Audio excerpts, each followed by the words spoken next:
बिसायख'थि समाव खोथा होनाय बायदि खामानि मावफुंदों। दिनै उदालगुरि जिल्लानि सिङाव थानाय हरिसिंगा ओनसोलनि देवलगुरि सकनिफ्राय हरिसिंगासिम थांनाय लामाया गोबाव समनिफ्रायनो गाज्रि जानानै दंमोन। बेखौ इउपिपिएल दोलोआ बिसायख'थि समाव खोथा होनाय बायदियै 69 नं उदालगुरि बियाबनि एमएलए बिथां गबिन्द चन्द्र बसुमतारिया लामाखौ थाबैनो मावफुंनो थाखाय दिनै बेखेवनानै होलांदों।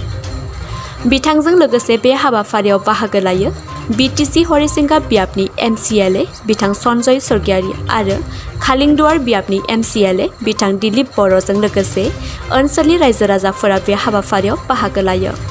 दानिया फै बिथां आलासिया खौरांगिरिफोरनि सिगाङाव मा फोरमायदों खोनासंबावनि। नोंथांमोना बेखौ बेखेवबाय मा फान्डनिफ्राय बेखेवनाय जानाय? ओरैनो बे लामाया मैया दाखालिसो गाज्रि जानाय नङा, प्राय 4 बोसोरसो सिगांनिफ्राय गाज्रिखामोन।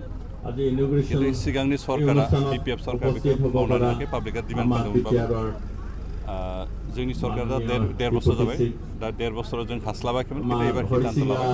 आरो बे पिडब्लिउडि डिपार्टमेन्टनिफ्रायनो जोंनि काउन्सिलनि पिडब्लिउडि डिपार्टमेन्ट मावनाय जादों। थांनाय बोसोरनि जिथु बाजेट बे जों हमस्लाबनो हायाखै, एबार जों हमदों, बेखौ जों थाबैनो मावगोन। जोंनो लामा नांगौ, लामाखौ जों गामि ओनसोलाव बांसिन गुरुत्व होना खामानि मावनाय जों लास्ट इयार, खिन्थु एबार जों बेखौबो हमबाय। आसा खालामो जों थाबैनो मावफुंनो हागोन। जोंनो लामा नांगौ, खारन लामा थायोबासो डेभेलपमेन्ट जायो। स्कुलाव थानाय बेमार बायदिसिना नालाय बाजार खालामनाय, बिजनेस खालामनाय, गासैबोनि थाखाय जोंनो लामाखौ नांगौ। आरो बेनिफ्राय कोविड महामारी कारणे सरकारे 17 बोसोर धरणे बिपिएफ सरकार जिखिनि शासन बे समाव गामि ओनसोलनि लामाखौ डेभेलप खालामनो हायाखै, आरो बेखौबो गारसोना बे लामाखौ गारसोना दोनदोंमोन। खिन्थु जों एबार स्टार्ट खालामबाय आरो बेखौ थाबैनो फोजोबगोन। 17 बोसोराव बिपिएफ सरकार दङमोन, बे समावहाय रायजो राजाफोरा सुबुंफोरा बिग्रायनाय हाबाफारि नुवाखैमोन। नाथाय नोंथांमोननि सरकाराव दिनै बिग्रायखांदों। मा जाहोन? बिनि जाहोना जाबाय आन्दोआव बिपिएफनि मानसियानो दं। गावसोरनि फेलारखौ दोनखोमाना दोननानै मालायनि फेलारखौ दिन्थिनो नाजानाय। खिन्थु 17 बोसोर बिथांमोना गारसोनानै दोनदोंमोन। 17 बोसोराव रायजोफ्रा रावबो खुगासियाखैमोन, खारन बिथांमोननि सायाव फोथायनायबो गैयामोन, आरो बेखौ खुगासियाखै। एबार गावसोरनि फेलारखौ दोनखोमानो थाखाय जोंनि सरकार बे 1.5 बोसोरनि खामानिखौ मावाखै होननानै थुनानै बिग्रायनाय दिन्थिदों। खिन्थु बिग्रायनाय दिन्थिबालाय मा दाया सोर बेखौ बे लामाया आसलते गाज्रि जानायनि जि खोथा, आरो बियो बोसोरब्रै बोसोरबा सिगांनिफ्रायनो अबस्थाया खुब गाज्रिमोन। आरो बै समाव सरकारा सोरनिमोन जों गासैबो मोनथियो। आरो देवलगुरि टु रेलवे क्रसिं हरिसिंगा मेजर लामा, इम्पर्टेन्ट लामा, आरो हरिसिंगा टाउन आरो हरिसिंगा बासि बिथांमोननि थाखाय मोनसे बेकबन लामा बियो। दा बे लामाखौ नोङो जाय बिथांमोनानोखि आवगाय दंमोन साक्सेसिभ गभर्नमेन्ट, जाय बिथांमोनखौ जों बुङो, बे लामाखौ बिथांमोना बानायनो इमप्रुभमेन्ट खालामनो जेबो बिथांमोना बेबस्था लायाखिसै। दा फैयै फैयै जोंनि जि बिटिआर गभर्नमेन्टआव आरो जोंनि अनारेबल प्रमद बर' बिथांनि दैदेननायाव, आरो बिथाङा आंखौनो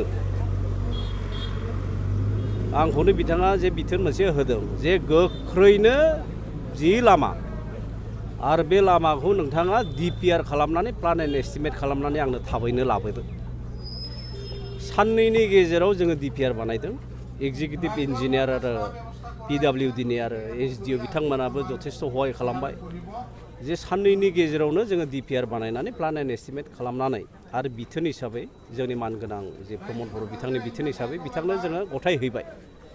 दा बिथाङा ओरैबायदि इनिसियेटिभ लादों जे बे मेजर लामा आरो बेखौ नांथारगौ, आरो बिनिखायनो बिटिसिनि देग्लायनि जि इअपि एनुवेल एक्सन प्लान 2022 एन्ड 2003 नै बे एनुवेल एक्सन प्लानाव नैबेखौ माने अन्तर्भुक्त खालामनाय जागोन। आरो बेनिखायनो दिनै बेखौ जोङो इन'ग्रेसन खालामग्रोबाय, आरो बाखि खामानिफ्रा अफिसियेल प्रसेसफ्राबो जालांबाय थासिगोन, बेनिफ्राय बाखि खामानिफ्राबो जालांबाय थासिगोन। ओरैनो सार बे बेसेसो गोबाव सम लागोन? दा जे इन'ग्रेसन जाबाय, ओरैनो बे खामानिखौ आवगायजेननो बेसेबां सम लागोन सार? बेखौनो बुंदों, अफिसियेल प्रसेसआबो जालांबाय थांगोन। दा जोंहाथ' बाजेटबो जोब्बाय नालाय, आरो प्लान एन्ड एस्टिमेटबो जाबाय, जोंहा फैसाबो थोजासे दंखायो एनुवेल एक्सन प्लानाव, आरो पिडब्लिउडि डिपार्टमेन्टआव जोङो नट लेस देन माने 100 crores बिनि गोजौआव जोंहा फान्ड दं। आरो बेनिखायनो नैबे जिथुनाखि देवलगुरि टु हरिसिङा रेल क्रसिं थांनाय लामा बियो जागोन थाब जागोन आरो कनस्ट्राक्सननि खामानिया एसे लेहेमथ' नङा मावनांगोन आरो जों गोख्रों बेबायदि मावनो गोनां मेसिनारि जाय बिथांहा दं आरो खामानिखौ मोजां मावो जाय थिकादारहा मेसिनारि गैयाब्लाथ' नोङो बे थिकादारनो होना लाब गैया मेसिनारियानो जुदि थिग नङाब्ला आरो बै थिकादार बिथाङा नोङो उपयुक्त जानांगोन जे बिनि क्रेडेन्सियेला माबायदि रिपर्ट्सफोर आरो रेकर्ड्सफोरखौ जोङो नायगोन जे सोरबायदि मावनो हागोन खारन गोख्रै जानांगोन आरो खुब क्वालिटि जानांगोन लामाफ्रा दा बिनिखायनो बेखौ जों